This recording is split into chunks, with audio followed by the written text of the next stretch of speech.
Right, ఇది ముచ్చట. So ఇంతకుముందు వీడియోలో చెప్పినా కదా. చలో, ఎవరైనా చూడకపోయి ఉంటే ఇప్పుడే వెళ్ళి చూసేసి మళ్ళీ ఈ వీడియో చూడండి. తప్పకుండా లైక్ సబ్స్క్రైబ్ కంపల్సరీ చేసుకోండి. ఓకేనా ఫ్రెండ్స్? అయితే ఈ సీన్ ఏంటంటే, ప్రతి సంవత్సరం జరుపుకుంటాం ఈ పండుగ, మేము బోనాల పండుగ. అట్లనే మీరు కూడా ఏదన్నా చిన్న టూర్లకు వెళ్ళండి, ఎటన్నా టెంపుల్స్కి వెళ్ళండి, ఎటన్నా రెస్టారెంట్కి, ఎటన్నా బయటకి మంచిగా వెళ్ళి ఒక 4-5 ఫ్యామిలీస్ కలిసి మంచిగా మీటప్ చేసుకుంటా, మంచిగా ఎక్కడన్నా కూర్చోండి, మంచిగా తినుకుంటా, ముచ్చట్లు వేసుకుంటా, గట్ల ఉండాలి లైఫ్. ఇప్పుడు చూసిన ఆడుతున్న గొడవ, ఈడుతో గొడవ, ఆడు పంచాయతీ ఈడు పంచాయతీ ఎందుకు రాబాయి? మంచిగా ఎంజాయ్ చిల్గా ఫ్యామిలీస్తో ఉండు.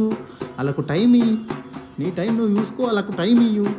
గది ముచ్చట. సో ఇంకొక మరీ కొన్ని వీడియోస్తో మీ ముందుకు వచ్చేస్తూనే ఉంటా. మీరు మంచిగా లైక్ చేసుకుంటే సబ్స్క్రైబ్ చేసేసుకుని మన ఛానల్ని. ఇట్లు నేను మీ నందు, సైనింగ్ ఆఫ్. జై హింద్.